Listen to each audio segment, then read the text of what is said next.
Buongiorno, ben trovati telespettatrici, telespettatori di Rete Veneta, in diretta anche per questo lunedì 15 dicembre per aggiornarvi su tutti i fronti della cronaca, dell'attualità e della politica dal nord-est, numerosissimi collegamenti con tutto il territorio. Partiamo però da un importante aggiornamento di cronaca, perché ha finalmente un nome, un cognome, il killer che lo scorso 8 giugno ha ucciso Fatos Cenai, l'ex guardia carceraria albanese, raggiunta da un colpo di pistola alla testa e lasciata agonizzante nelle campagne di Fontaniva.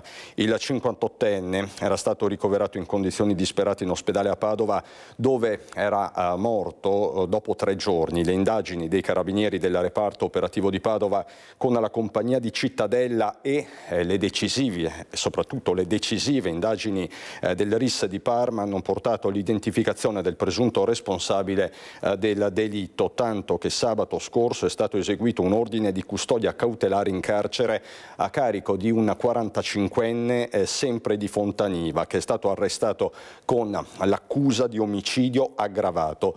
Sull'arresto nelle prossime ore, nel pomeriggio, nella sede del comando provinciale dei Carabinieri di Padova saranno forniti tutti i dettagli. Al momento possiamo dirvi questo: c'è un nome per l'omicidio di Fatos Cenai che era avvenuto l'8 giugno scorso, un giallo in piena regola. Oggi in queste ore la svolta, ma iniziamo il nostro racconto sul territorio da Vicenza, dove sono ore, minuti di tensione all'ex bocciodromo. C'è uno sgombero in corso, ci sono gli attivisti Notav sul posto, chiaramente c'è un maxi dispiegamento di forze dell'ordine, ma ci aggiorna in diretta il nostro Daniele Garbin, che si trova con Simone Squarcina. Buongiorno Daniele. Buongiorno Cristian, buongiorno ai telespettatori. Confermo, proprio detto bene, proprio da questa mattina è iniziato presto proprio l'operazione vera e propria di sgombero dell'ex bocciodromo che è alle nostre spalle. In questo istante proprio si è conclusa l'asportazione degli attivisti che presidiavano il tetto. Uno a uno sono stati proprio raggiunti con l'ausilio delle piattaforme aeree, dei vigili del fuoco, dai poliziotti che li hanno sollevati di peso, proprio perché questa resistenza passiva, non ci sono registrati incidenti. Ovviamente è un momento particolare per questo quartiere, per questa realtà che da 15 anni facevamo i conti adesso con Enea La Guerra. Buongiorno, un'attivista storica, buongiorno. Buongiorno. Che ha iniziato questa attività in questo quartiere, e una battaglia proprio che si voleva evitare che si arrivasse a questo punto. Si sapeva che la TAV sarebbe arrivata, si sapeva che le ruspe sono pronte. È iniziata venerdì con un'ordinanza del comune che ha disposto il divieto di sosta e la rimozione per tutta la via Rossi qui, che dà accesso al bocciodromo, probabilmente fino a giovedì, in attesa proprio della vera e propria distruzione, comunque l'uso delle ruspe. Innanzitutto com'è andata da chi ha partecipato? Sappiamo un centinaio, vero, di attivisti. Sì, noi è da quando è uscita l'ordinanza che siamo qua in un centinaio a darci turni, a presidiare, a dormire dentro, quindi stamattina quando è arrivata la polizia ci ha trovati pronti, abbiamo fatto resistenza. Tu dicevi no, sono 15 anni, sì, che c'è il centro sociale, ma qua è da 75 anni in realtà che il quartiere balla, perché prima c'era un campo da basket dove si ballava anche il liscio, poi la bocciofila di quartiere, quindi anche un posto della storia che adesso però viene abbattuto per far spazio a questo fantomatico progresso, che in realtà poi sono ruspe, polveri e rumori, no? Perché poi abbiamo visto anche con gli abbattimenti in via Boccherini com'è andata e via. La nostra non è una resistenza fine a se stessa, è una resistenza fatta per fare in modo che non arrivino le ruspe e i cantieri nel pieno del quartiere, perché qua ci sono case, ci sono famiglie con bambini, qua dietro c'è un asilo nido e il TAV, abbiamo visto, i cantieri stanno portando solo inquinamento e problemi ambientali e alla salute, per cui oggi sono riusciti a portare via da questo spazio le persone, gli attivisti, ma la lotta continua, no?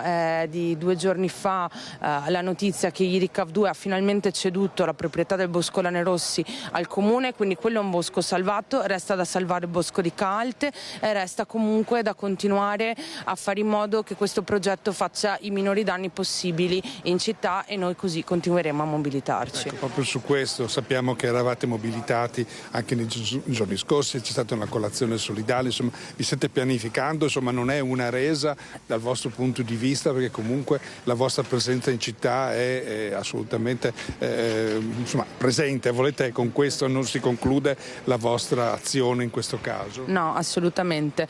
Questo è uno step che purtroppo è arrivato, però la battaglia è ancora lunga e noi la combatteremo tutta fino in fondo con tutte le associazioni, tutti i collettivi e tutti i cittadini. Questa sera alle 18:30 dal bosco di Calte, che appunto è l'altro bosco per cui adesso bisogna lottare per salvarlo, partirà un corteo solidale che farà il giro del quartiere. Allora, intanto noi aggiorneremo nel frattempo poi come si evolve poi questa azione della polizia, noi vi aggiorneremo anche tenendo conto di quello che saranno le vostre azioni, va bene? Allora per il momento grazie a Elena. Grazie a voi. Ecco, per il momento è tutto da Vicenza, vi aggiorneremo, chiederemo la linea nel caso ci siano delle novità. A voi la linea. Assolutamente, grazie Daniele Garbin con Simone Squarcina da Vicenza. Ora subito per la cronaca a Mira con Marta Zatt e Cristian Roque Alende per un incendio davvero devastante. Marta, buongiorno. Sì, buongiorno Cristian, buongiorno ai nostri telespettatori. Noi ci troviamo in questo momento in Via Nazionale a Mira perché ieri sera attorno alle 22 è scoppiato un incendio, è suonato l'allarme e i proprietari del distributore si sono precipitati proprio qui alle mie spalle, l'autolavaggio proprio adiacente. Proprio adiacente al distributore è andato completamente distrutto. Alle mie spalle ora il Cristian vi mostrerà proprio le auto andate completamente distrutte, si tratta di 3-4 auto. Fortunatamente non sono stati registrati feriti nell'incendio che, lo ripetiamo, è proprio adiacente al distributore, quindi poteva avere un esito ben peggiore. Prontamente sono intervenuti sul posto i vigili del fuoco, i carabinieri, i vigili del fuoco che hanno lavorato per 3-4 ore per domare le fiamme e spegnere il rogo. Ora i carabinieri hanno posto sotto sequestro l'area dell'autolavaggio e dell'autofficina vicina per verificare se si tratta di un incidente doloso o meno. Noi abbiamo provato a parlare con il proprietario del distributore, ma ovviamente è molto scosso, non ha voluto rilasciare dichiarazioni e secondo lui ha detto non si tratta sicuramente di un cortocircuito, ma potrebbe esserci qualcosa in più. Continuano ovviamente le indagini da parte dei carabinieri, noi vi daremo tutti gli aggiornamenti. Per il momento da Mira è tutto, a te la linea. Marta, grazie. Dici una cosa insomma, che ha un certo peso specifico, quindi c'è l'ombra del dolo, questo lo possiamo dire, Marta? Sì, diciamo non abbiamo la certezza perché ovviamente le indagini sono in corso, però diciamo che da quello che si è captato qui al momento, insomma, sembrerebbe esserci qualcosa sotto, ma ovviamente saranno i carabinieri a stabilirlo. Grazie, grazie infinite Marta Zatt da Mira, da Via Nazionale di Mira con Cristian Roque e Alende. Noi adesso andiamo a Cittadella perché le forze dell'ordine hanno intensificato i controlli durante il fine settimana dopo le 43 misure di prevenzione disposte dal questore di Padova che avevano raggiunto 24 giovani tra Cittadella, proprio Cittadella e Tombolo. Facciamo il punto. Un controllo durato tutto il fine settimana che si è concentrato nelle zone di aggregazione giovanile vicino alla stazione di Cittadella, ma anche nelle aree dei supermercati. Qui avevano agito i 24 giovani tra i 15 e i 29 anni, raggiunti da 43 DASPO firmati dal questore di Padova Marco Dorisio, dopo essere stati identificati come gli autori di atti di bullismo nei confronti di coetanei, costretti a dare soldi sotto minaccia o a fare acquisti per conto della banda presso bar e locali pubblici ma anche scoperti a scorrazzare con il monopattino tra le corsie di supermercati. La polizia nella giornata di sabato a Cittadella ha controllato una ottantina di persone nel corso di un'operazione che si è estesa anche ai comuni di Galliera Veneta e Tombolo. In serata contro i furti sono entrati in azione i carabinieri della compagnia di Cittadella, che hanno impiegato le gazzelle delle varie stazioni per un'azione che ha portato all'identificazione di una sessantina di persone e alla verifica di 22 veicoli. Nelle fasi pomeridiane e serali i controlli sono stati operati anche dagli agenti della polizia locale di Cittadella. Sempre nel Padovano bevevano birre e superalcolici in un angolo della piazza di Loreggia. 3 minorenni e un maggiorenne sono stati scoperti dalla polizia locale e per il maggiorenne è scattata una multa. Si erano dati appuntamento in piazza Loreggia per festeggiare il fine settimana con una cassetta di birre e diverse bottiglie di superalcolici. Peccato che dei 4 giovani solo uno avesse più di 18 anni. Il gruppetto sabato sera è stato notato dai cittadini che hanno chiesto l'intervento degli agenti della polizia locale e della Federazione del Campo Sampierese. Arrivati sul posto, i ragazzi hanno tentato di fuggire, ma sono stati fermati e identificati dagli agenti, che hanno chiesto conto dell'alcol che avevano a disposizione. A questo punto si è fatto avanti il 18enne, che si è denunciato come possessore, rimediando però una multa di 300 euro per il consumo di bevande alcoliche in luoghi pubblici non consentiti, sulla base dell'articolo 30 del regolamento di polizia urbana della Federazione dei Comuni del Campo Sampierese.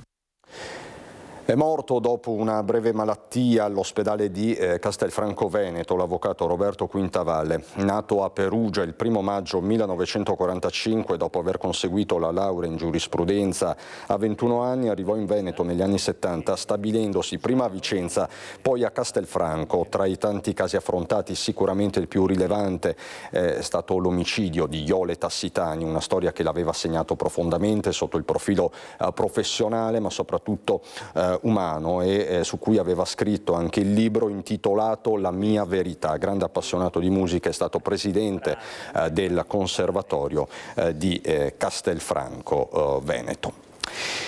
L'attentato terroristico a Sydney è una ferita chiaramente ancora aperta, tutti i telegiornali nazionali e internazionali ne hanno parlato, ma c'erano anche dei trevigiani nel luogo della strage che hanno vissuto attimi di autentico terrore, che sono vivi per miracolo. Questo il loro racconto.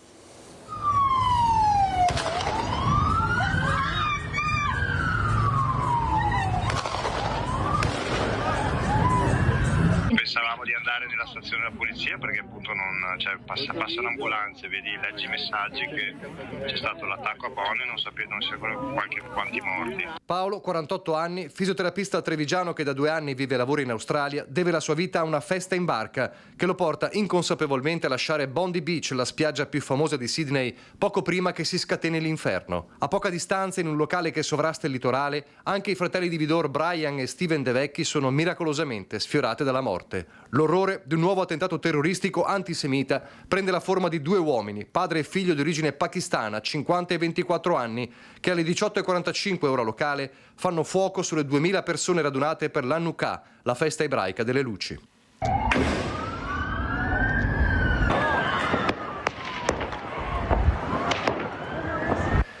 Sono immagini terribili che dai social fanno il giro del mondo. Spari, urla, fuga, corpi a terra. Il bilancio che di ora in ora si fa sempre più grave. 16 morti e decine di feriti, tra le vittime una bambina e il rabbino di Sydney Eli Schlanger. Un attacco mirato alla comunità ebraica. Tra i video più impressionanti, quello in cui il cittadino australiano musulmano di origini libanesi Ahmed Al-Hamedi trova il coraggio di affrontare e disarmare uno degli attentatori, rischiando a sua volta di diventare il bersaglio del complice. C'est un malade. Oh mon gros. Oh, ouais mais il y a son pote, il va se faire tirer dessus.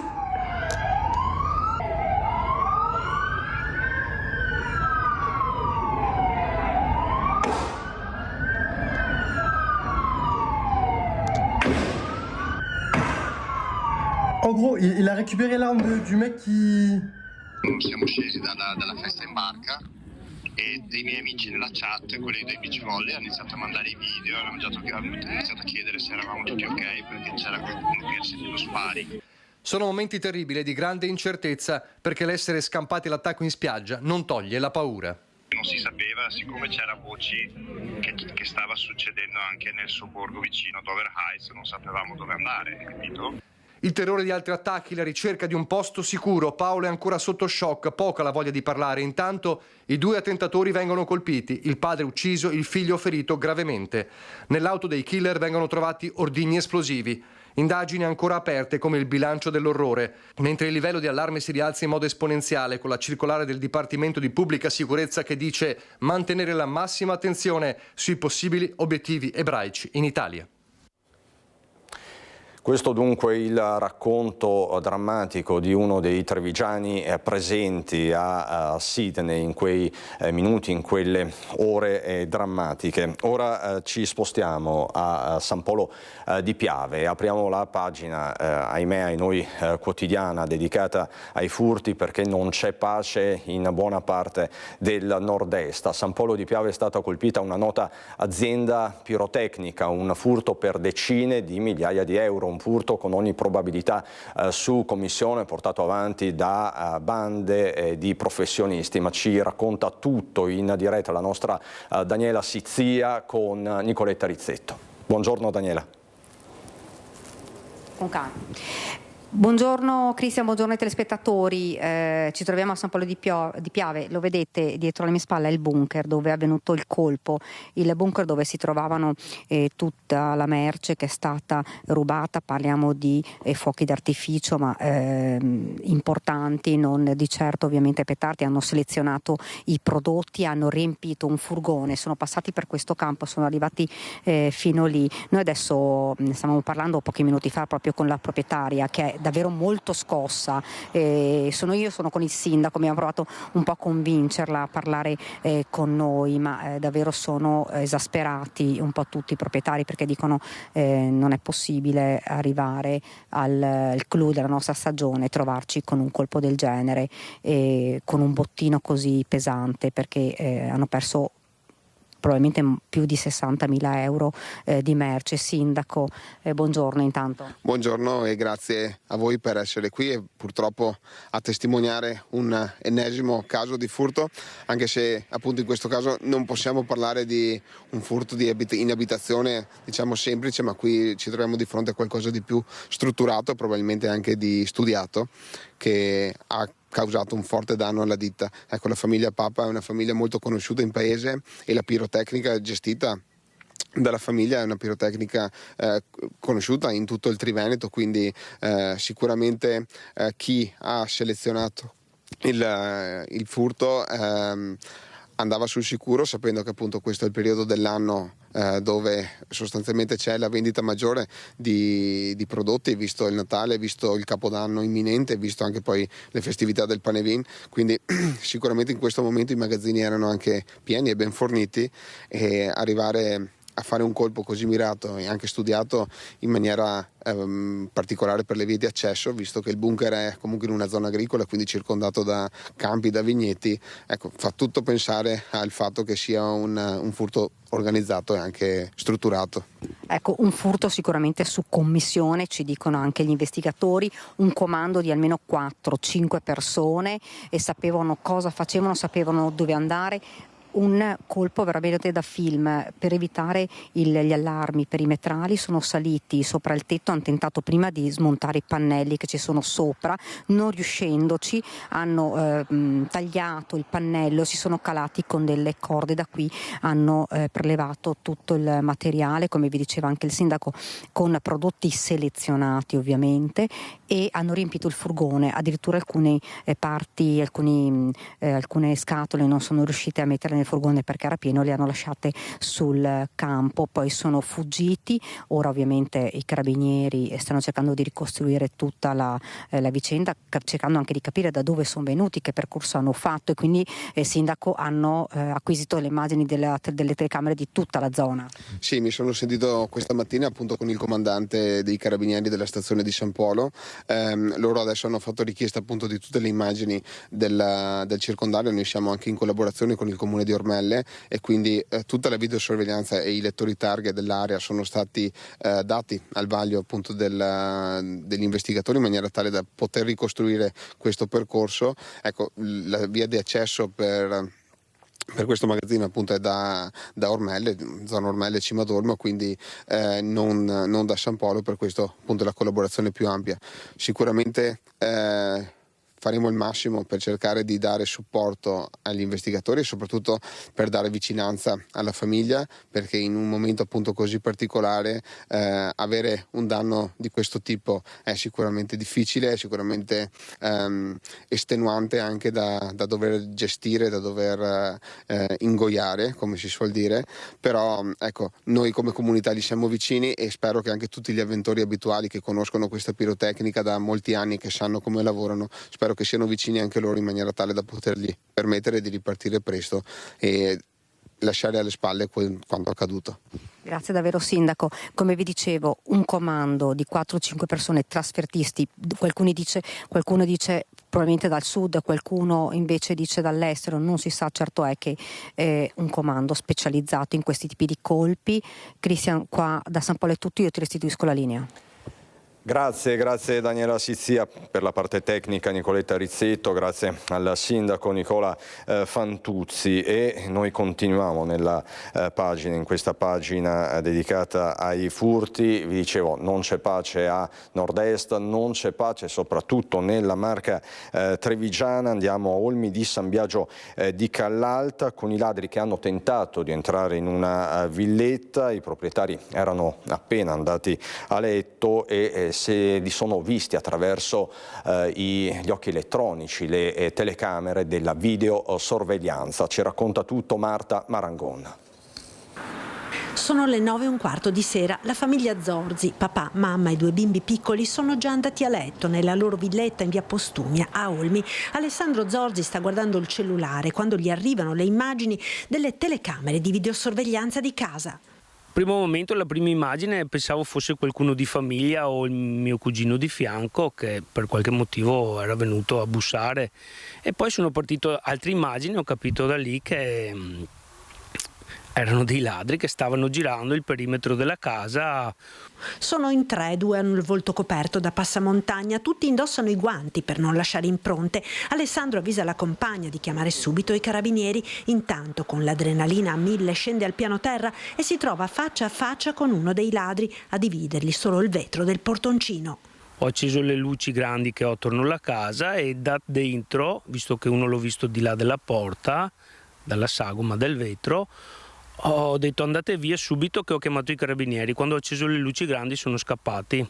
Eccoli, sempre ripresi dalle telecamere, mentre fuggono in giardino come lepri, scavalcano la siepe e si dileguano. Pochi istanti dopo si sente un'auto sgommare a forte velocità in direzione Treviso. Probabilmente un quarto complice li attendeva a bordo della macchina, pronto a scappare. Poco dopo arrivano i carabinieri, perlustrano la zona, raccolgono la denuncia. La famiglia tira un sospiro di sollievo, ma il timore resta. Notte non abbiamo proprio dormito tanto tranquillamente, purtroppo, perché comunque l'adrenalina si è fatta sentire. Però per fortuna è andato tutto bene, per fortuna non sono entrati. Ecco. Fortunatamente i 2 bimbi non si sono accorti di nulla ed hanno continuato a dormire. Può essere molto traumatico per loro, quindi il primo pensiero è stato a loro, sicuramente. Per fortuna non si sono accorti di nulla, meglio. E per noi insomma passa, però è stato pesante, ecco, brutto, una cosa brutta, anche se non sono entrati. Penso a chi se li trova in casa e rimane questa cosa, ecco.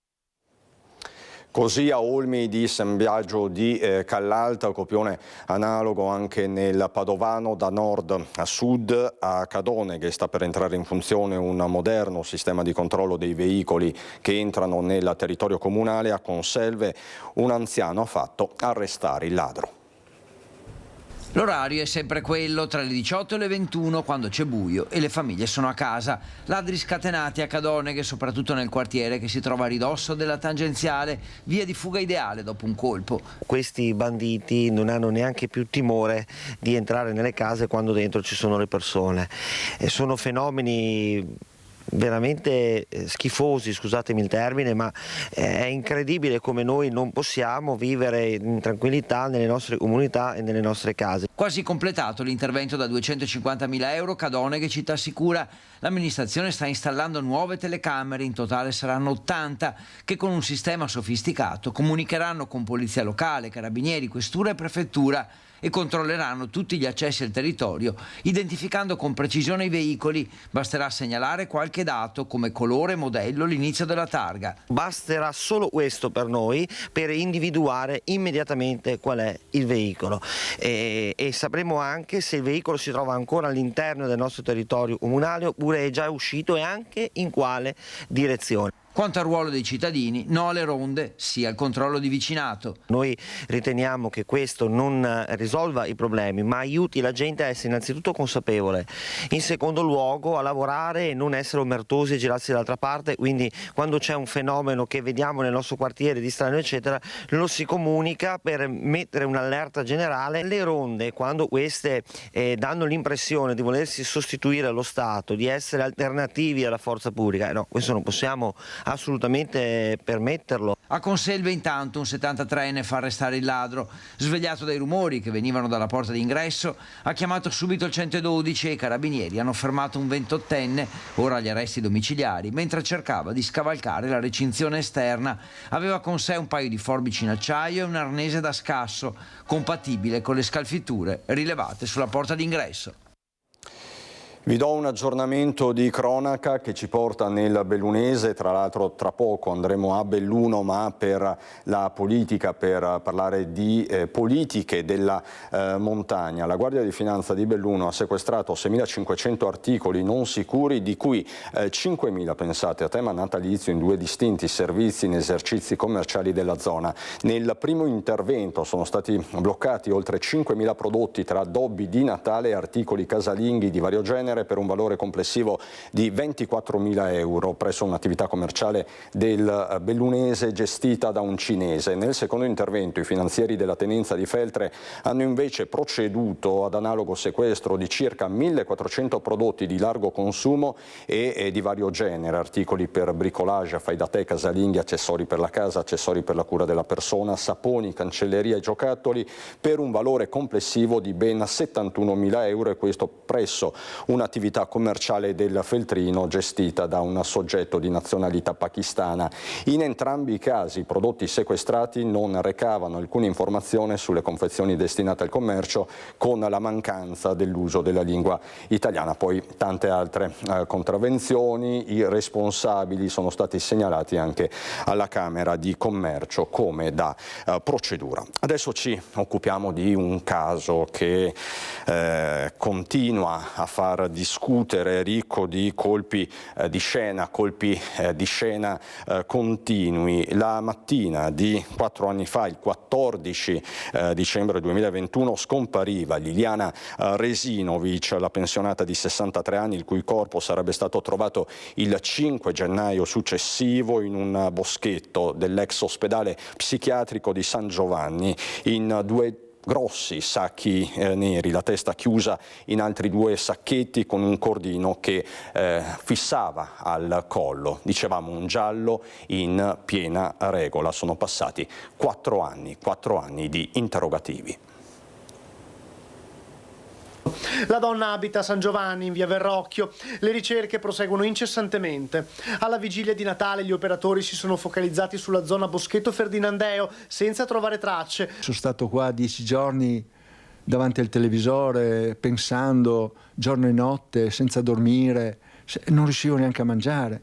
E spero che venga fuori la verità, che venga fuori per capire cosa è successo. Lei non è tipo da andarsene via di casa, capisci? È così che i nostri cronisti raccontarono della scomparsa di Liliana Resinovic e raccolsero le prime dichiarazioni del marito Sebastiano Visintin. Tutto iniziò quella mattina di 4 anni fa, il 14 dicembre 2021, il giorno della scomparsa della pensionata di 63 anni, il cui corpo sarebbe stato trovato il 5 gennaio successivo in un boschetto dell'ex ospedale psichiatrico di San Giovanni, in 2 grossi sacchi neri, la testa chiusa in altri 2 sacchetti con un cordino che le fissava al collo. Il corpo era avvolto parzialmente in 2 sacchi neri, uno sulle gambe e l'altro sulla testa, mentre la parte centrale era scoperta e lasciava intravedere un giubbotto grigio chiaro.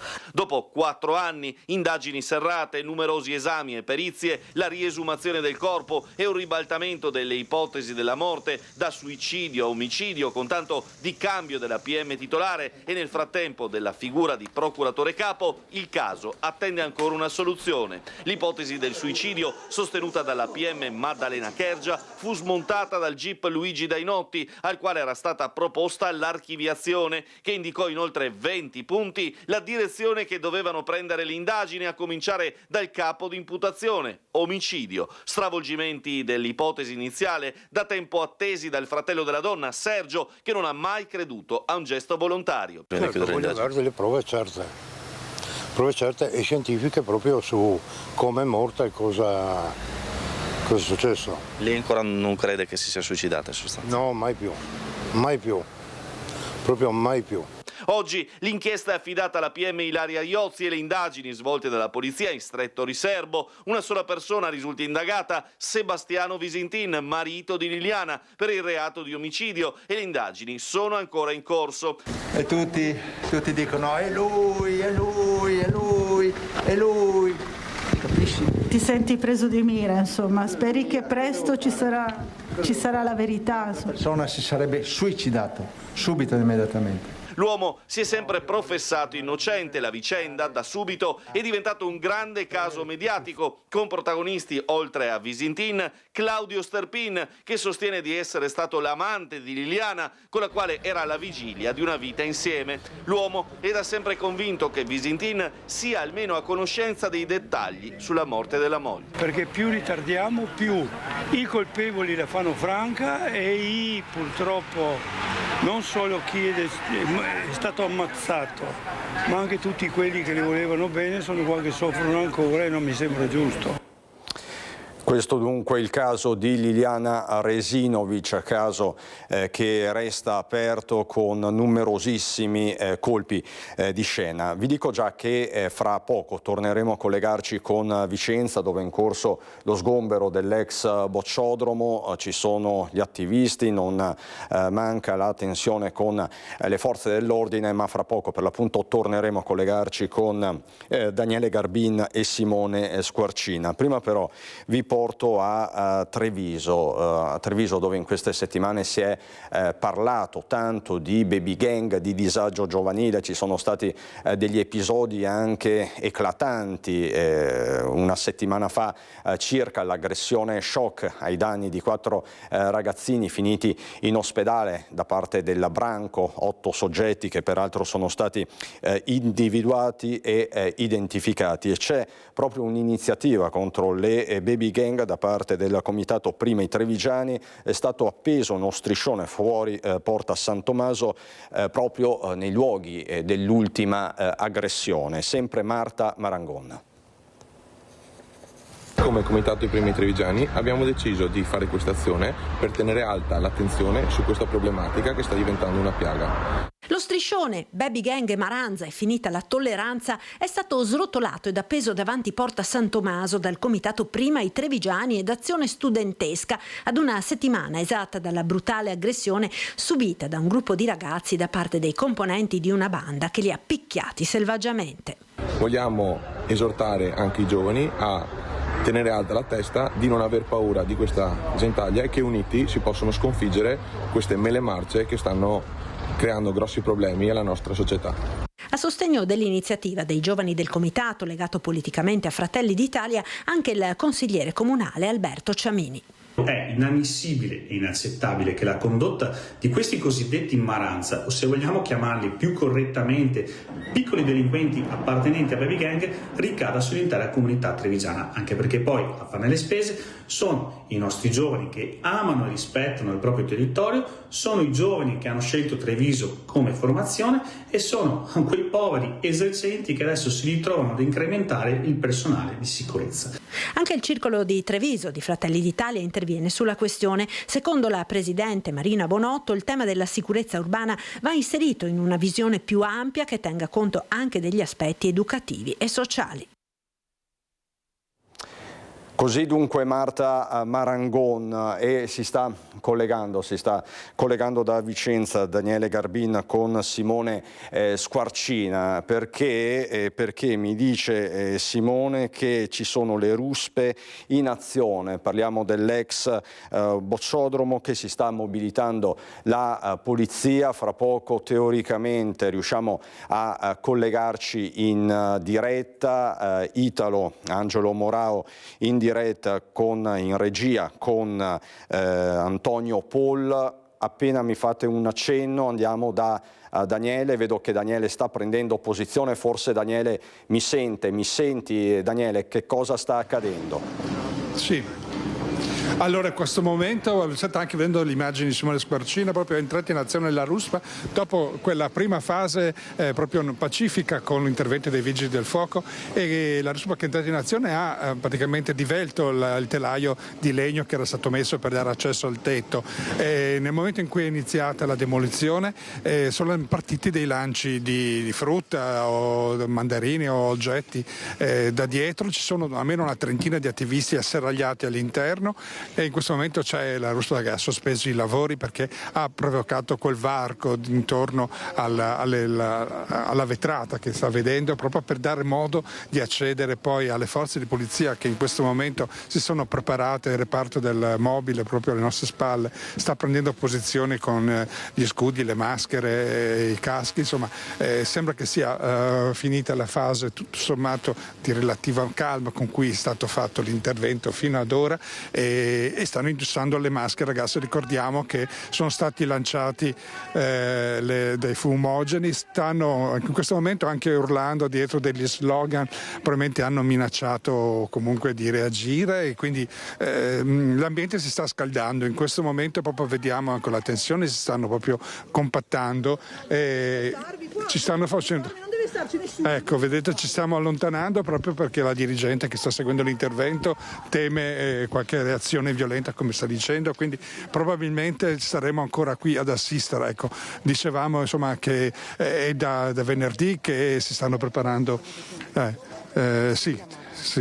Che si stanno preparando. Mi stavano chiedendo eventualmente di spostarci ulteriormente più avanti, proprio per dare modo di eseguire eventuali contromosse in sicurezza. In questo momento probabilmente si aspetta una carica della polizia che entrerà fa la irruzione all'interno del boccodromo. Ripetiamo, è stato appena aperto un varco di fronte all'ingresso proprio per permettere l'evacuazione. Ecco, la reazione non è stata pacifica come gli attivisti in quel momento erano sul tetto, e dicevamo è da venerdì che sono qui, che stanno preparando un po' questa fase di resistenza più o meno passiva. In questo momento diciamo che è stata pacifica, ma le reazioni in questo momento sembrano meno pacifiche. Ecco, speriamo che tutto si risolva senza gravi incidenti, ma in questo momento la tensione è salita decisamente. Ecco, in questo momento sul tetto è una fase di calma, ma probabilmente è solo una fase transitoria. Ecco, Cristian, se decidi restiamo qui e continuiamo il collegamento. Io ti faccio una domanda. Intanto mostriamo le immagini di Simone Squarcina. Vi ringrazio perché non è mai facile operare in queste situazioni. Ti chiedo cosa rappresenta, tu che segui da sempre la cronaca vicentina, che cosa rappresenta questa giornata per Vicenza? Allora, da una parte c'è la presenza in quartiere di questa realtà storica che ha anche rappresentato un punto ricreativo storico, al di là degli schieramenti politici ovviamente evidenti, comunque di senso di appartenenza, di iniziative dal punto di vista della base. Ecco, questo è un momento storico di chi ha frequentato questi posti, quando prima era anche usato dai ferrovieri, proprio uno degli ambienti simbolo, insomma un presidio dei centri sociali storici per Vicenza.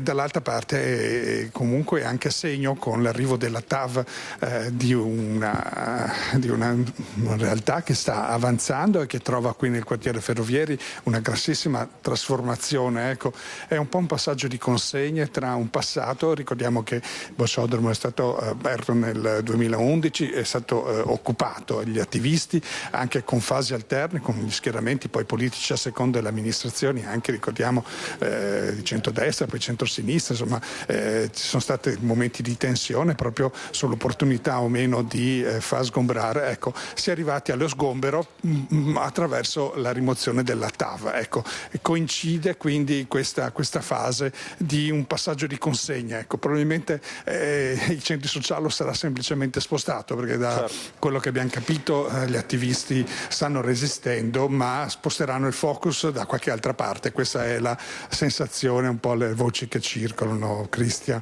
Allora, Daniele, se sei d'accordo, dimmi pure. Se sei d'accordo, facciamo così. Io ti chiedo di rimanere ibridato, lo dico per chi ci segue da casa, significa collegato con noi, in modo da seguire passo passo l'evoluzione di quello che sta accadendo all'ex bozzodromo. Ce l'hai detto, insomma è una giornata significativa questa per Vicenza, è giusto raccontarla in ogni sua fase, quindi resta con noi Daniele, e grazie, mettiti in sicurezza chiaramente con Simone Squarcina. Noi andiamo avanti con questa edizione di Focus TG, pronti chiaramente a ritornare a Vicenza qualora i fatti appunto ce lo richiedessero.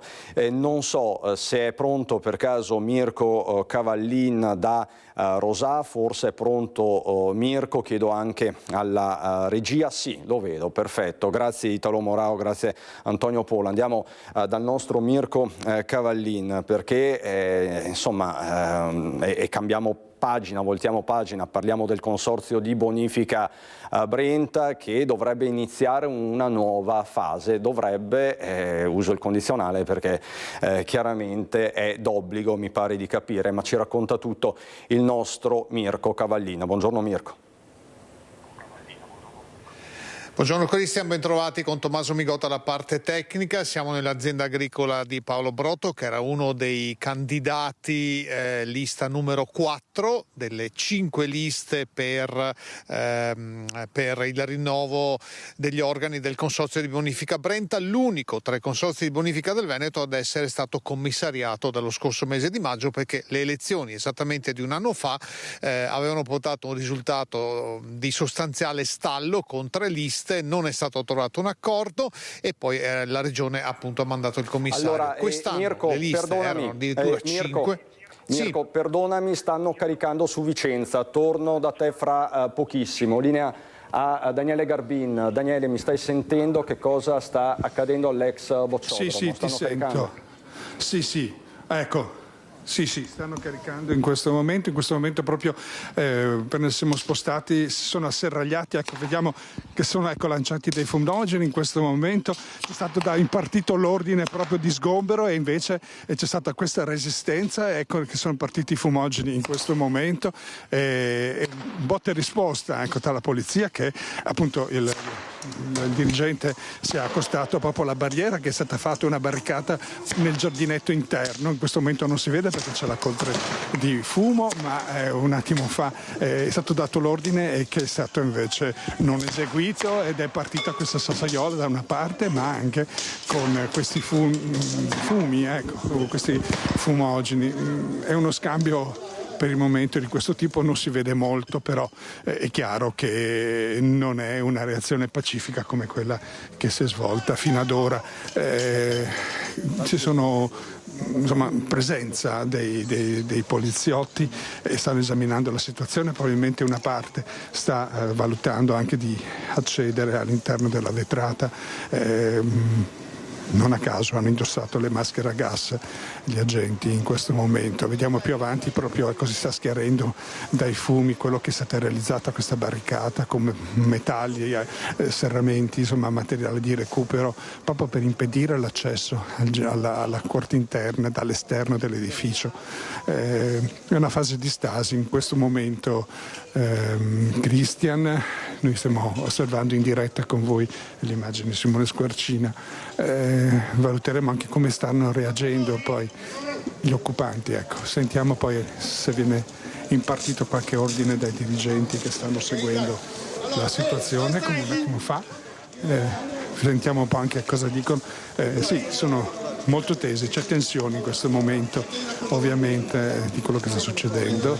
E Daniele, quante persone sul da farsi. In questo momento, Daniele, quante persone stanno occupando l'area, quante persone stanno protestando? Quindi quante persone vediamo al di là della barricata, per intenderci? Bravissimo. In questo momento è presumibile che ci siano almeno una trentina di persone, da quello che sono un po' in discrezione che abbiamo raccolto. Erano un centinaio che si sono alternati durante il weekend preparandosi a questo evento, proprio hanno dormito, passato la notte qui, probabilmente anche si hanno fatto dei turni. In questo momento dalle indicazioni che abbiamo sarebbero una trentina che sembra proprio intenzionati a non dare vinta. Allora Daniele, rimaniamo sempre con te, quindi seguiamo, abbiamo una linea aperta con Vicenza. Ritorniamo da Mirko Cavallin. Mirko, sì. Perdonami perché chiaramente ti ho interrotto bruscamente, ma lo sai meglio di me, la cronaca incombe sempre alla precedenza. Torniamo da Mirko Cavallin che ci stava spiegando cosa sta accadendo all'interno del consorzio Brenta con Tommaso Migot. Mirko. Eccoci Cristian, figuriamoci, nessun problema, la cronaca ovviamente ha la precedenza. Qui dobbiamo raccontare di un'elezione che si è svolta ieri con 5 liste, 3 erano l'anno scorso. L'esito dice, contando i seggi attribuiti, 6 liste alla lista Acqua Terra e Vita, che è quella del 6 seggi alla lista Acqua Terra e Vita, quella del nostro ospite Paolo Brotto, 5 alla lista di Coldiretti, 4 alla lista Acqua Agricoltura Ambiente di Giustino Mezzalira, 3 per la lista L'Acqua e Vita e 2 per la lista Bonifica Territorio e Ambiente. Insomma, c'è frammentazione, servono 11 seggi per decidere un presidente, adesso si apre una trattativa. Beh, sicuramente è una battuta, il Consorzio Brenta ci offre sempre delle sorprese, sia positive anche per quanto riguarda l'affluenza, perché abbiamo avuto un punto percentuale superiore, e sia per la frammentazione. Quindi adesso tutte le liste dovranno fare, in primis noi un passo indietro, aprire, un dialogo sicuramente con le liste che hanno, un occhio di riguardo per il mondo agricolo, e soprattutto spero che anche le associazioni di categorie che le rappresentano sappiano questa volta capire, con chi può avere, le stesse idee e portare avanti, gli stessi obiettivi. Ecco, il consorzio è l'unico dei consorzi di bonifica che è stato commissariato lo scorso mese di maggio, non era mai successo. Parliamo di un territorio di 71.000 ettari, 53 comuni, 205.000 utenti, un consorzio che ha anche un centinaio di dipendenti e che gestisce le acque dai monti, il Grappa e l'altopiano solo alle nostre spalle, fino praticamente alle porte di Padova. Sì, sicuramente è un territorio vastissimo, paragonabile come estensione a una provincia. Ha sempre un ruolo sempre maggiore, perché oltre che nelle nostre zone viene ricordato, si ricorda per il servizio che dà di irrigazione, però dà un importantissimo lavoro, lo fa anche per la bonifica, soprattutto nei territori sotto Cittadella, fino ad arrivare, come diceva, alle porte di Padova e Monte Galda. È un lavoro, diciamo, che ci sta mettendo sempre delle nuove sfide, anche perché con questi cambiamenti climatici il consorzio sta diventando sempre un ente in prima linea di primaria importanza. Allora, le trattative iniziano in attesa di trovare un equilibrio per eleggere il presidente. Abbiamo sentito anche il rappresentante di Coldiretti, Martino Cerantola, per chiedere anche a lui, visto che è stata la seconda lista, anzi la terza lista più votata, ma col secondo numero di seggi, abbiamo chiesto anche a lui un parere. Vi lascio all'intervista e poi linea allo studio.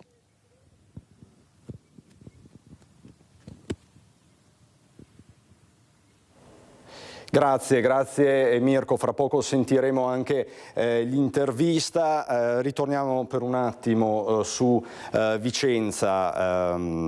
Italo, grazie. Ci sono le immagini che potete vedere, non so se Daniele Garbin mi sente ancora, se ci può aggiornare, se la situazione è in fase di stallo. Daniele, mi senti? Sì, mi senti Cristian? Sì, io ti sento chiaro. Cristian, mi senti? Sì, ecco, in questo momento è ancora una fase interlocutoria, comunque nuovamente ho chiesto anche di commentare con Elena. Ecco, in questo momento cosa abbiamo visto? Abbiamo visto la ruspa di Riccav che ha iniziato a demolire lo spazio con ancora gente dentro, la polizia che ha iniziato a lanciare lacrimogeni prendendo anche le finestre e le case di fianco, un'operazione assolutamente non sicura e molto pericolosa, fatta decisamente male. Quante persone sono dentro in questo momento? Saranno circa una trentina di persone. E sono disposte a questo punto a fare che cosa? Si cerca di rallentare il più possibile lo sgombero, quello è l'obiettivo.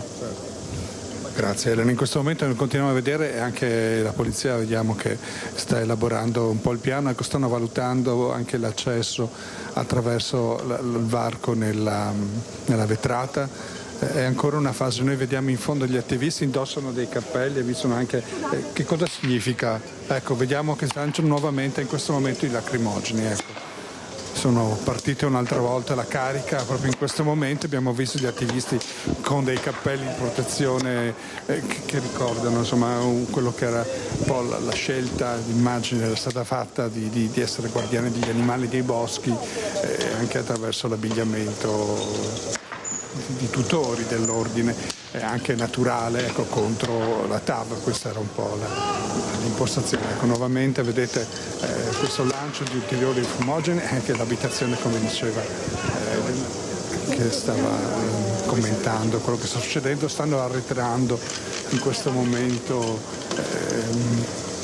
poliziotti, evidentemente c'è qualche reazione più avanti, anche semplicemente l'intensità del fumo proprio per evitare di scoraggiare, mentre a fianco c'è la ruspa che sta agendo, stanno facendo proprio entrare la ruspa per rompere quello che probabilmente era la barricata improvvisata, per evitare quel braccio che sta entrando in questo momento, a fianco i poliziotti proprio per fare uno squarcio, per permettere ai poliziotti di entrare nella corte interna attraverso questa stradina all'interno, ecco, rimuovere e mettere in sicurezza.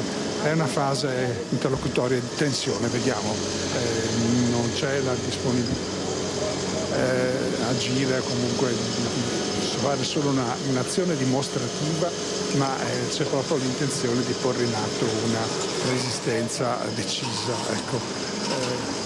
Di rimando arrivano ancora stanno trascinando quello che riusciamo a vedere, ecco, trascinando proprio le barricate, il materiale di risulta, tutto quello che erano i serramenti, il legno, proprio quello che ostruiva il passaggio, ecco, l'utilizzo della ruspa è proprio quello di traino per permettere ai poliziotti poi di fare irruzione. Proprio in questo momento è difficile, pronti, ecco, vediamo proprio gli agenti che si stanno spostando, ecco, questo era parte del materiale che era stato depositato per ostruire l'ingresso. Ovvio che in questo momento con i fumogeni non si riesce a avere una visibilità. Immagino, della Daniele, mi senti, ti chiedo che tu abbia la percezione, ci sono feriti, ci sono persone che stanno ricorrendo alle cure dei sanitari, immagino che siano sul posto, al momento in questi casi i soccorsi sono sempre di default sul posto. Sì, allora in questo momento non abbiamo visto, chiediamo anche conferma a Elena, ci sono dei feriti, vi risulta al momento? No, al momento per fortuna no, teniamo conto che la situazione è davvero pericolosa, la visibilità a causa dei lacrimogeni è bassissima, questi stanno entrando con la ruspa senza avere visibilità, ricordiamoci che la nostra è una resistenza pacifica, che le uniche cose che abbiamo sono dei cacchi molto maturi e questa è una situazione davvero pericolosa gestita dalla polizia. Grazie Elena, in parte allora vi ha risposto, per fortuna ancora non ci sono feriti, però l'aria si sta facendo acre proprio per la presenza, anche se siamo a distanza, di questi lacrimogeni, anche rendono difficile proprio anche respirare, sono ovviamente con le maschere qui intorno, ma effettivamente proprio per farli desistere è uno strumento assolutamente efficace, soprattutto concentrato in quel punto critico che è l'accesso al giardino laterale. Per il momento è ancora così la situazione, allora, probabilmente aspetteranno adesso.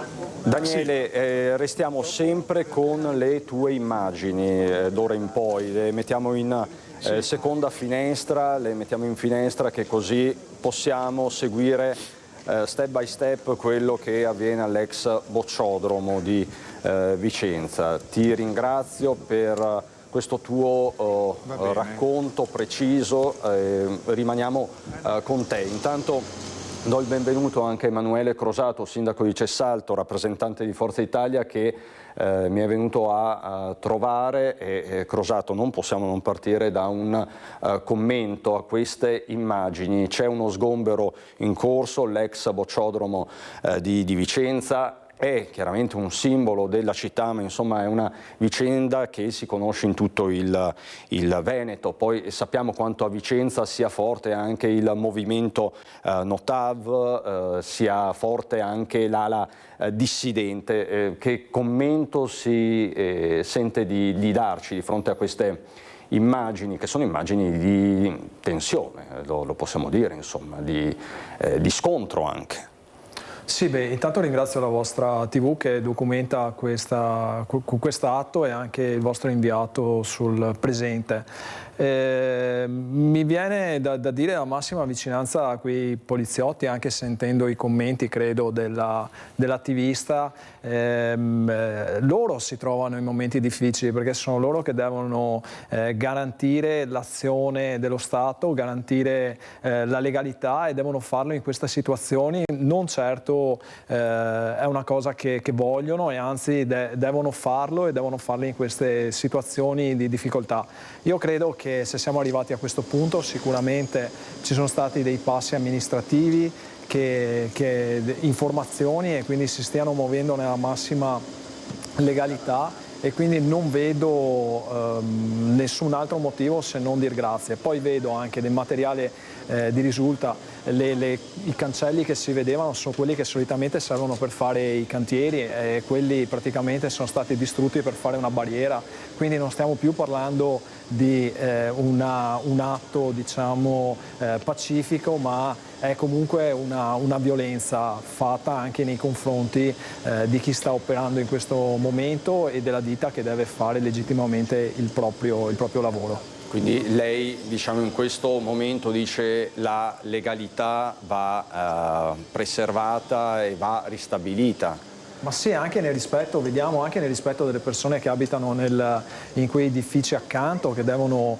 subire uno stato di abbandono, e dove praticamente c'è un'occupazione, penso, abusiva, e quindi non vedo altro motivo di dir grazie alla polizia di quello che sta facendo, dell'operatore. Mi immagino anche l'operatore che sta muovendo il mezzo per cercare di tirar fuori i detriti, in che difficoltà sia, magari nel pericolo lui stesso di poter danneggiare qualcosa oppure fare del male a una persona. Quindi... E Daniele, tu sei sempre collegato, chiaramente, mi senti, ti posso dire, ti posso chiedere, nei confronti delle forze dell'ordine sono stati lanciati degli oggetti, della frutta, corrisponde, è vero, ce lo puoi confermare? Sì. Sì, proprio una volta iniziato l'operazione, la seconda parte, quella diciamo al piano terra, proprio abbiamo visto il lancio di frutta, sembravano cacchi o comunque dei mandarini, degli agrumi che sono proprio partiti, e poi anche gli involucri stessi dei fumogeni sono stati anche rispediti in parte indietro. Quello che abbiamo visto. Ricordiamo che questa è attualmente tornata a parte proprietà del comune di Vicenza, e c'è stato questo passaggio, mentre dietro passano i treni della TAV proprio lentamente, proprio per far capire anche la distanza dai binari. Là sotto si intravede parte dei 30 attivisti, hanno questo cappello di paglia in testa, sono vestiti di nero, sì, come diceva il tuo ospite prima, questa è una fase diversa, non è più pacifica, ma c'è proprio la volontà di dare una dimostrazione di resistenza più forte, insomma una risposta. Daniele, tu sei a distanza di sicurezza, mi raccomando, tu e Simone Squarcina. Certo. Perfetto, ecco perché è sempre importante all'interno di un'area, sì. Ecco, vediamo la ruspa, diciamo, siamo all'interno di un'area in azione recintata, sì. E Daniele, perdonami, la polizia si è messa in moto questa mattina sulla base di un'ordinanza del comune, no? Sì, era già pianificata, l'azione, diciamo che al momento c'è molta professionalità, vediamo che hanno molta cura. Fin dall'ingresso di via Rossi era già stato deciso un'iniziativa molto forte, cioè quella di sgomberare, di rimuovere tutte le auto parcheggiate a distanza di un centinaio di metri da qui, già presidiando diversi accessi. Sono molte le forze dell'ordine, vorrei dire quasi un centinaio di quello che riusciamo a vedere a seconda dei vari le subparti, e c'è stato un controllo molto definito proprio di chi poteva accedere e avvicinarsi, come abbiamo fatto noi. Diciamo quindi è che tutto sotto c'è controllo, stata ovviamente una sorta, Daniele, di istituzione di zona rossa, comunque di un'area cuscinetto per consentire proprio a tutti di procedere a questo sgombero. Mi dicono dalla regia che è pronto anche il nostro nuovo ospite, Pierpaolo Longo, presidente dell'Asso Nuoto del Veneto, bassanese doc, vicentino doc, e quindi io vorrei da Longo una battuta proprio a caldo su quello che sta accadendo. Lei conosce molto bene Vicenza, le dinamiche della città, che cosa si sente di dire di fronte a queste immagini? Longo, buongiorno. Beh, è un tema purtroppo annoso, perché il tema della TAV ormai sono anni che si sviluppa e difficilmente si riesce a trovare il beneplacito di tutti gli esponenti di comunità. Di fatto è un'opera essenziale a quella che è lo sviluppo dell'economia del territorio. Sono immagini che assolutamente colgono l'impressione che trasmettono, questo senza ombra di dubbio, soprattutto per poi chi li vive e chi è presente in quel momento. D'altronde è difficile pensare l'alternativa, purtroppo è una questione che all'epoca e tuttora è sempre stato oggetto di grande approfondimento e non ancora, come vediamo dalle immagini, ha risolto il problema, se non in quella che è la strategia operativa, insomma. È una questione, quindi, lei dice, annosa per Vicenza. Oggi si segna una tappa, ma insomma è solo una finisce tappa. Qui. Esatto. È un braccio di ferro che va avanti e che andrà avanti, come andranno avanti i lavori sostanzialmente. Esattamente, c'è poi tutto il tema continuo degli espropri e via discorrendo. Io ricordo che sono entrato sulla tematica che già esisteva e temo che ancora per molti anni, spero no per molti anni, scusatemi il refuso, però la bretella è senza ombra di dubbio oggetto di molto caldo sul tavolo, non solo politico ma civile ed esperienziale, di quello che sta accadendo in città. Allora, grazie Longo, grazie Crosato, rimanete con Noi andiamo per un attimo in pubblicità, che dici Italo? Andiamo in pubblicità, un minuto davvero, e poi continua il nostro racconto sempre con questa finestra aperta, non potrebbe essere altrimenti, su Vicenza, fra poco.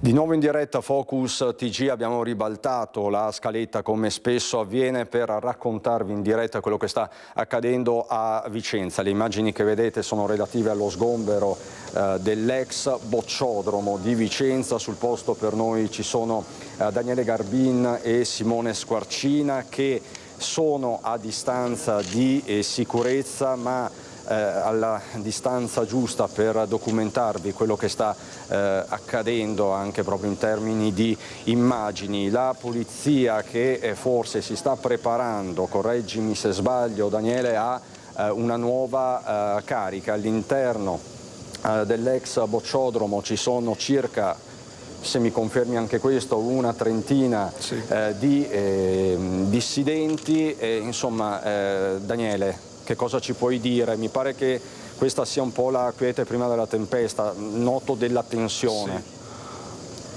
Sì, probabilmente era annunciato, pur sapendo che saremmo arrivati a questo dopo tutto il tempo, insomma, che si è preparata questa operazione.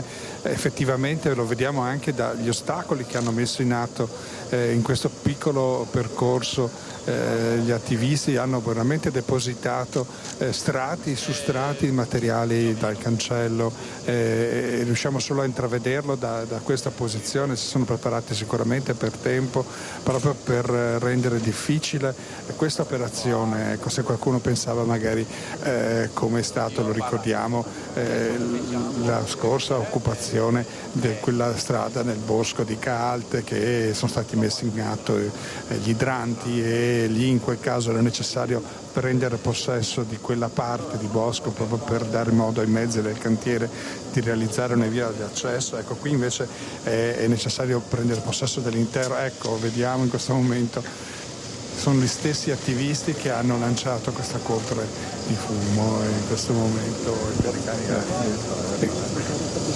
Ecco, che vediamo adesso è quello degli attivisti. Sì, questo in questo momento è un estintore che ha messo proprio i fumi, proprio una coltre che ci impedisce proprio di vedere tutto il materiale che è stato depositato nel tempo, che dicevamo si erano preparati proprio perché non è più questa resistenza pacifica, ma è volutamente una resistenza passiva, un braccio di ferro. Cos'è stato un petardo? Ho sentito uno scoppio. Sì, un petardo lanciato in questo caso in alto i lacrimogeni. Ecco, in questo momento li stanno esplodendo i lacrimogeni, la polizia stessa che sta procedendo proprio in risposta. Ecco, vediamo il lancio di lacrimogeni e ritorno indietro. In questo momento la risposta ecco, vediamo ancora lanci di lacrimogeni in questo momento, proprio anche dalle retroguardie della polizia. Ecco, in questo momento chiedono di sospendere l'operazione, probabilmente per dare modo che i lacrimogeni facciano il loro effetto.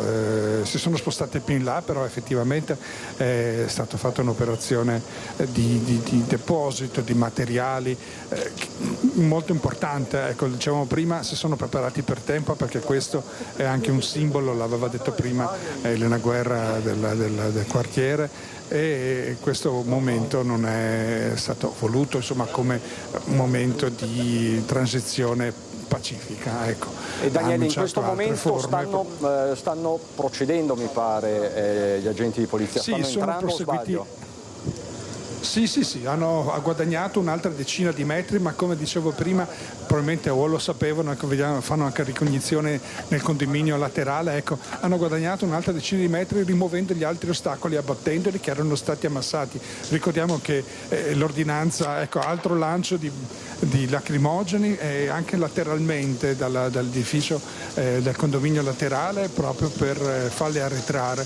Nel frattempo si prosegue a rimuovere tutto il materiale, anche gli estintori estintori che erano stati usati inizialmente, vediamo una gente che li sta portando fuori, erano diversi estintori, ecco, stanno uscendo con quelli utilizzati dagli attivisti per creare la coltra. Ecco, diciamo che qui c'è un cronoprogramma determinato, entro giovedì probabilmente c'è proprio l'intenzione di abbattere questa parte, quindi è voluta anche una determinazione da parte delle forze dell'ordine di procedere con quello che era il programma. Pierpaolo Longo, sono scene queste di guerriglia urbana, non ci sono altri termini per definire quello che stiamo vedendo, Longo. Come dicevamo prima, sono situazioni veramente quasi incivili che mettono a repentaglio tanto le forze dell'ordine, tanto chi sta dimostrando ideologicamente una realtà, perché sappiamo, come appunto si diceva prima, come in realtà sia più simbolica l'opera che strutturale. D'altronde io mi sono collegato in corsa, non so se poi è stato specificato che insomma è stato concesso comunque un'area che per quanto riguardava il progetto originario della TAV non era prevista, per cui diciamo che sul tavolo della trattativa si è tentato di andare incontro alle esigenze anche di chi oggi sta manifestando, se chi sta manifestando oggi lo fa per un senso di amore per la città, ma non mi sembra proprio, se non per andare a trovarsi in contesti che, come sappiamo, non sono per nulla produttivi né dal punto di vista ideologico né dal punto di vista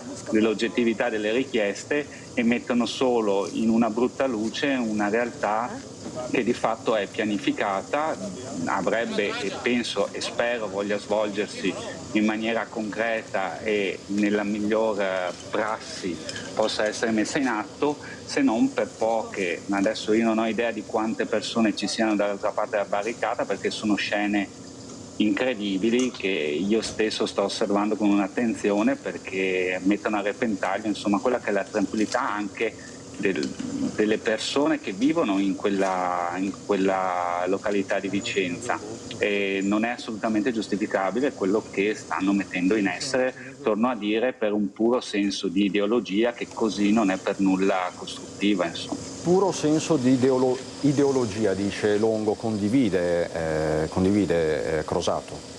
Sì, assolutamente. Io credo che il dissenso, qualsiasi forma anche di visione diversa della politica, dell'urbanistica e quant'altro, abbia dei limiti. E qui evidentemente i limiti sono stati passati. Quando c'è, come stiamo vedendo, il lancio di materiale, l'utilizzo degli estintori, anche chissà dove sono andati a prendere quegli estintori, magari hanno anche estintori buoni che servivano e necessari da qualche parte, vengono utilizzati contro la polizia. Io spero in questo momento che nessuno dei poliziotti si faccia male, abbia qualcosa, perché vedo dei gesti gravissimi, insomma, intollerabili, assolutamente intollerabili. Ecco, prima ci diceva Daniele Garbin che sul posto chiaramente ci sono anche i soccorritori, perché di default in questi casi vengono allertati, mobilitati anche gli operatori sanitari. Daniele, mi pare che adesso la polizia abbia guadagnato ulteriori posizioni, e ti chiedo sempre, ci sono feriti? Sì, certo. Tu che cosa vedi? Sì, stavo cercando di avvicinarmi all'ambulanza che a distanza di una cinquantina di metri sembra al momento non stia operando indirettamente. Ecco, mentre escono ancora altri estintori abbiamo visto guadagnare buona parte della strada, quello che state vedendo nelle immagini, hanno oltrepassato una barriera, però al tempo stesso una parte dei poliziotti è entrata nel cancello laterale del bosco Lanerossi.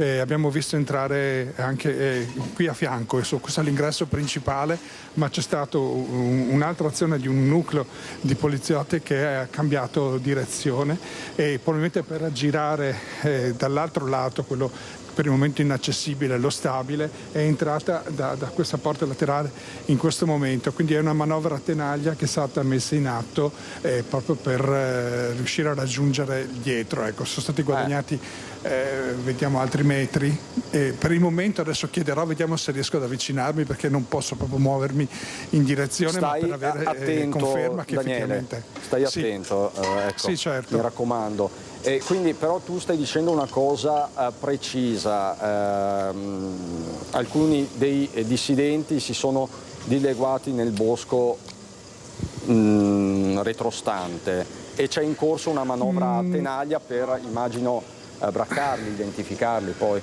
Sì, diciamo proprio, noi abbiamo visto parte del nucleo delle forze di polizia che a un certo punto ha deciso di entrare da questo cancello laterale proprio rispetto all'edificio, proprio perché si ricongiunge attraverso il bosco all'area dietro dove si sono asserragliati gli attivisti. Non abbiamo ancora visto nessuno di quel nucleo insomma, di quella reazione ancora che sia stato prelevato, che venga avanti. Abbiamo visto semplicemente dividersi i poliziotti, ecco, nel cercare di raggiungere quello spazio anche attraverso quella via, però è solo un momento, la fotografia del momento in questo istante, dove vi stiamo commentando quello che riusciamo a vedere da qui. Ecco, c'è allora, questa Daniele, ulteriore azione. facciamo così, io ti do il tempo, perché non è facile fare due cose contemporaneamente, ti do il tempo di tirare un attimo il fiato e capire appunto dalle tue fonti che aggiornamenti ci sono.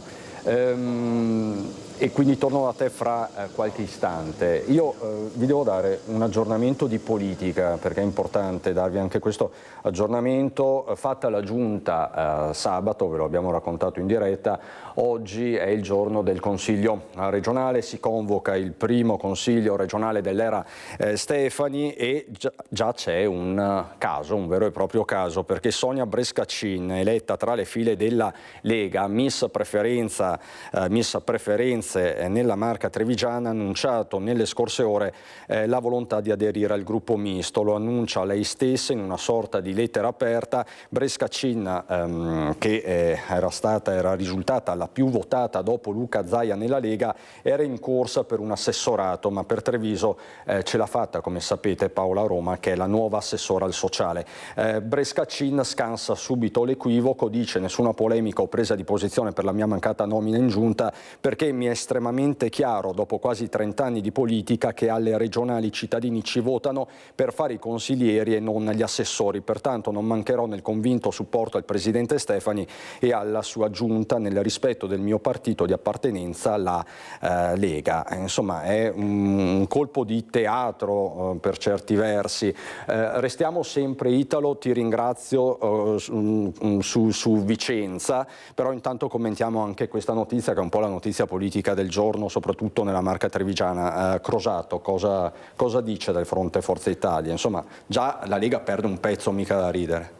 No, Sonia credo, a mio parere, è uno dei consiglieri più capaci e più importanti che ha la Lega, e la più apprezzata territorialmente sulla nostra sinistra Piave, non ho nessun dubbio, perché è sempre presente e anche in aiuto anche dei comuni, diciamo, di ogni schieramento politico, sempre presente, quindi una persona di peso politicamente. Forse è anche un aspetto tecnico per andare a occupare quella casella del gruppo misto. Credo sia anche quello un po' una furbata tecnica per cercare di avere anche quel controllo. Sapete che quel gruppo è quel gruppo che praticamente, in cui gli altri consiglieri eletti in alcune liste non si riconoscono più nelle liste in cui sono eletti, tecnicamente vanno nel gruppo misto, ed è un modo anche per avere un certo controllo su questi consiglieri, o avere comunque un certo dialogo con questi consiglieri. Però farlo al primo giorno di convocazione del nuovo Consiglio regionale, sì, insomma, è una scelta molto destabilizzante. Sì, no? in altri momenti è stato fatto successivamente, però comunque è una tecnica che si usa. Certo, farlo in questo momento qui desta un po' di sospetto, insomma. Io avevo invitato Pierpaolo Longo per parlare appunto di sport, della nuova giunta, poi chiaramente come sempre i fatti hanno la precedenza, però appunto parlando di giunta e rimanendo sempre collegati con Vicenza, Longo, che cosa si augura? L'era Stefani è iniziata nel modo giusto, sappiamo che la delega allo sport ce l'ha, se non sbaglio, l'assessore al sociale Paola Roma. Di che cosa ha bisogno lo sport in questo momento? Lei è presidente dell'Assonuoto Veneto, una realtà importantissima. Ma sì, grazie. Intanto saluto Emanuele, che non ho avuto opportunità prima, di cui ho grande stima, e mi associo alla sua disamina sul tema e la notizia che è stata appena data. Sì, c'è un cambio di assessorato, perché effettivamente il nuovo assessore non ha l'esperienzialità del precedente, e noi siamo in forte aspettativa su quello che accadrà, perché lo sport ha bisogno, soprattutto in Veneto, di avere una regione che lo senta, lo percepisca. A me sono piaciute molto le parole del nuovo presidente Alberto Stefani, dove il suo investimento è proprio sul giovanile, su la possibilità di rendere questo grande strato fondamentale della nostra popolazione, e dove l'educazione, che oggi non è certo rappresentata da questo manipolo di personaggi che ci sono a Vicenza, nello sport nutra un percorso fondamentale. Ecco, per quanto riguarda il nostro settore, noi abbiamo l'aspettativa di proattività da parte della Regione. Viviamo un percorso dopo che si sta riallineando ai numeri del 2019, non a caso cito l'anno ante Covid, dove finalmente vediamo che i flussi sono tornati, le persone ricominciano a frequentare i nostri impianti. Quello che purtroppo non è tornato sono ovviamente i tariffari delle utenze, che per noi sono vitali. Guardavo l'analisi proprio di 2 settimane fa, quando ci siamo trovati in consiglio direttivo. Parliamo di aumenti stazionari del 107% sull'energia e oltre il 90% per quanto riguarda la quota gas, parlo della quota materia, quindi senza andare a citare gli oneri di sistema. Confindustria in questo ha già fatto un report imbarazzante per quanto riguarda i costi che vengono sopportati dalle aziende.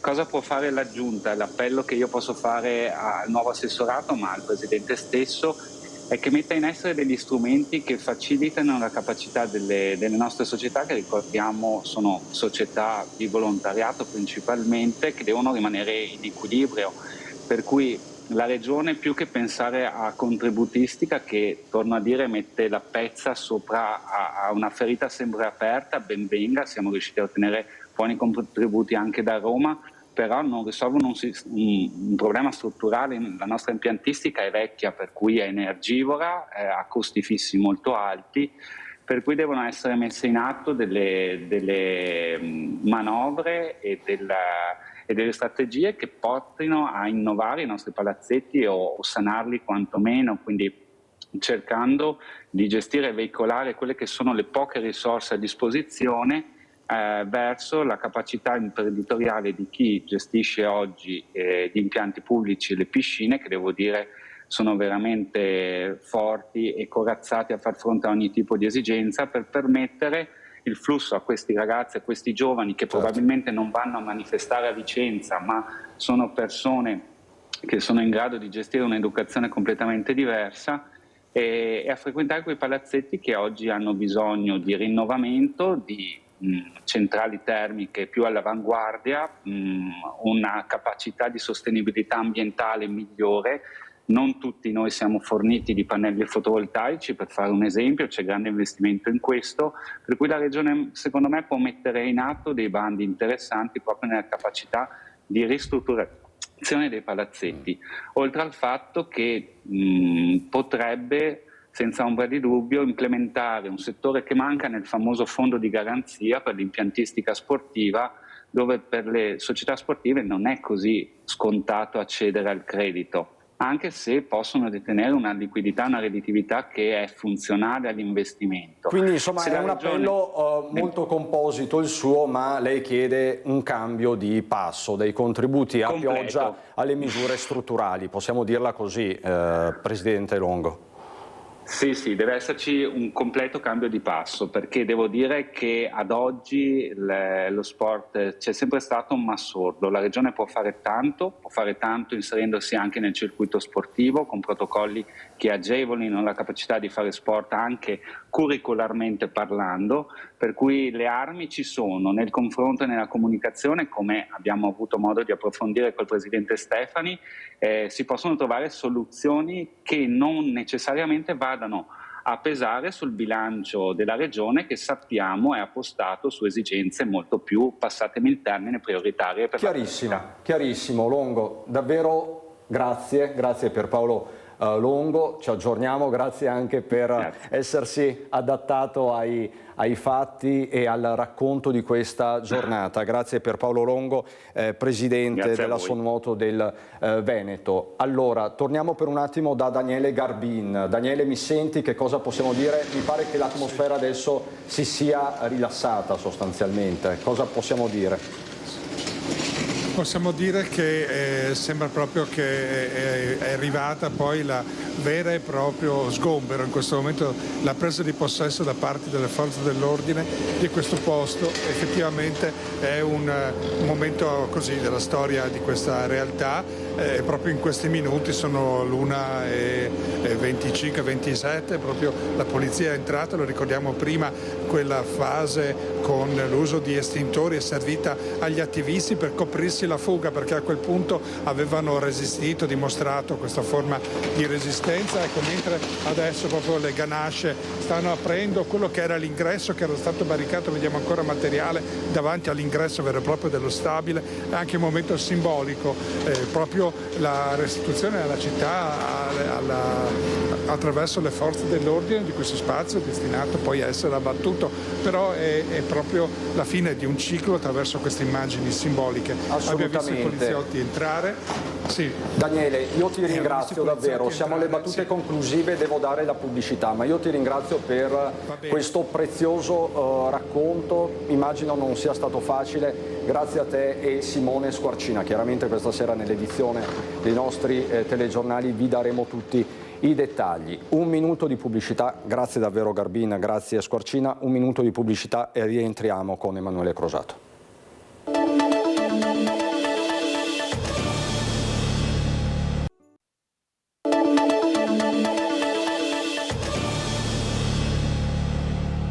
Di nuovo in diretta vi abbiamo raccontato fin qui lo sgombero dell'ex bocciodromo a Vicenza, vi abbiamo documentato in diretta quello che è accaduto, la tensione, il lancio di oggetti, di frutta, di fumogeni, insomma adesso tutto è finito, lo sgombero è avvenuto, ma appunto è in corso l'identificazione probabilmente dei ribelli. Vi daremo tutti gli aggiornamenti questa sera, come vi aggiorneremo questa sera sulla partita che si è aperta in Consiglio regionale.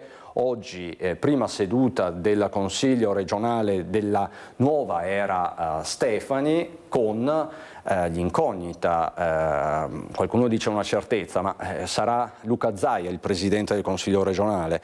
È una domanda che pongo a Crosato, che è di Forza Italia. Sarà davvero Luca Zaia alla fine il Presidente del Consiglio regionale? Queste sono le informazioni che abbiamo, queste sono le indicazioni, ormai manca poco, alle 3 sarà uno dei primi punti all'ordine del giorno, quindi lo sapremo. Le dinamiche, le indicazioni sono quelle, anche per comunque nel rispetto della vittoria e dell'importanza, il premio e la rappresentanza che ha avuto il Presidente Zaia a queste recenti elezioni. Intanto il gruppo della Lega perde un pezzo da 90, Sonia Brescacin, già presidente della quinta commissione sanità uscente, Brescacin che ha perso il derby trevigiano tutto interno con Paola Roma. Lei dice in una nota aperta, in una lettera aperta che vi ho letto poco fa, che non c'entra niente la nomina di Paola Roma, ma bisogna capire a questo punto perché il passaggio di un politico di peso come Sonia Brescacin, più di 10.000 preferenze all'attivo, perché il passaggio proprio nel primo giorno di convocazione del Consiglio regionale dal gruppo della Lega al gruppo misto. Se ho ben capito, tra l'altro Brescacin non abbandona la Lega ma il gruppo della Lega. Anche questo è un dettaglio, che dettaglio non è?